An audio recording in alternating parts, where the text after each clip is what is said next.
estamos iniciando o Entenda Direito num outro formato, onde a gente está proporcionando ao cidadão e o telespectador da TV Sul que participe do Entenda Direito, fazendo e mandando as suas perguntas.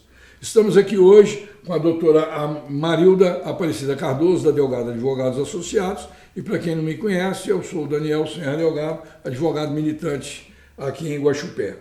Primeira pergunta, doutora Marilda: por que empregadas domésticas não recebem o PIS? Essa pergunta é da Maria de Fátima, mora aqui no centro da cidade de Guaxupé. Sim, eu agradeço pelo convite de poder participar, colaborar com as respostas dos telespectadores da TV Sul. E respondendo à pergunta da Maria de Fátima, o que acontece é o seguinte: um dos requisitos para receber o PIS é que o trabalhador tenha sido registrado por uma pessoa jurídica, no mínimo 30 dias do ano anterior. Então, se ela foi registrada por uma pessoa física, ela realmente não vai receber o PIS, é por conta disso. Se ela tiver registros anteriores e não tiver trabalhando no exercício posterior ao que a senhora falou, ela tem direito a receber esse PIS? Sim, se ela trabalhou por uma empresa jurídica 30 dias no ano anterior, ela tem direito a receber o PIS, porque o PIS é proporcional. Ele é o salário mínimo aí fracionado em 12 meses. Se ela trabalhou um ano para uma pessoa jurídica, ela vai ter o PIS integral.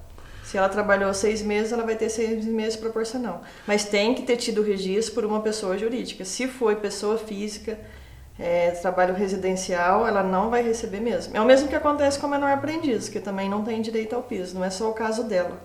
A questão é o registro pela pessoa física. Doutora Marilda, agora nós recebemos aqui uma pergunta do João Carlos. Ele é da cidade vizinha de Guaranésia. E ele pergunta: trabalho em uma empresa e meus salários estão atrasados. O que devo fazer? Ele deve ajuizar uma ação na Justiça do Trabalho para cobrar os salários dele atrasado. E se ele não tiver o interesse em continuar na empresa, ele pode entrar com a rescisão indireta, que é rescindir o contrato de trabalho por culpa da empresa, porque isso é uma falta grave, o atraso de salário. Doutora, já que o João Carlos está dizendo que não recebe o salário, provavelmente ele não está recebendo nem os depósitos do Fundo de Garantia, nem o recolhimento do INSS obrigatório.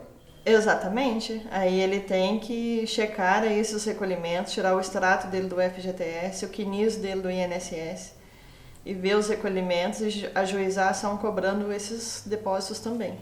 Então, a você, João Carlos, de Guaranésia, procure o advogado da sua confiança aí na sua cidade de Guaranésia, ou se você tiver um outro advogado na cidade de Guaxupé, você o procure, leve seus documentos pessoais, a sua carteira de trabalho e converse com o seu advogado, ele fará uma entrevista e vai postular os seus direitos na Vara do Trabalho de Guaxupé. Espero que nós tenhamos respondido a sua pergunta. Doutora Marilda, terceira pergunta. Descobri que estava grávida e fui demitida de um emprego que não era registrada. Posso recorrer à justiça? Essa é a pergunta da Aline Casemiro, aqui de Guaxupé. Bom, a Aline só não pode, como deve recorrer à justiça. Porque como ela não era registrada, ela vai pedir o reconhecimento de vínculo com todas as verbas contratuais e rescisórias e também terá direito à estabilidade gestante, que é desde a concepção, da gravidez até 150 dias após o parto. Então, ela deve urgentemente procurar a justiça. Doutora Marilda, ela não fez essa pergunta, mas cabe a nós perguntarmos. Como é que ela fará para provar que trabalhou para essa determinada empresa ou pessoa física e que não estava registrada? Ela pode ter documento, foto, uniforme, recibos de pagamento, testemunha. Tudo que ela tiver aí como prova, ela pode acumular para poder fazer prova do vínculo. Aline, mesma recomendação que a TV Sul Entenda Direito faz à senhora. Procure um advogado da sua confiança, faça a entrevista com ele e postule os seus direitos. Obviamente que o advogado que o atender vai passar para a senhora a relação de todos os documentos necessários para ajuizar a ação e postular os seus direitos. Doutora Marilda, estamos aqui agora com a quarta pergunta de um telespectador que não quis se identificar. Como saber se uma atividade é insalubre?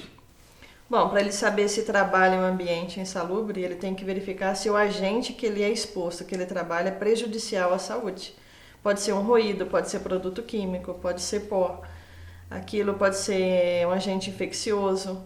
Isso que ele tem que identificar, se aquilo prejudica a saúde dele, seja a longo prazo ou a um curto prazo. Por isso que são atividades classificadas como insalubres. Se ele identificar que tem semelhança, se ele está tendo algum prejuízo na saúde dele, ele pode fazer aí o requerimento junto à empresa para que seja feito um laudo e apresentado se aquela atividade pode ser qualificada como insalubre ou não, para ele receber o adicional. Doutora Marilda, como última pergunta, também não identificada, quanto é o adicional de insalubridade, como é calculado? A mesma pessoa não quis identificar? Então, o adicional de insalubridade, a empresa faz um laudo e ele pode ser classificado como o risco em grau mínimo, médio e máximo. O mínimo é 10%, né, sobre o salário mínimo, aí tem 20% e 40%.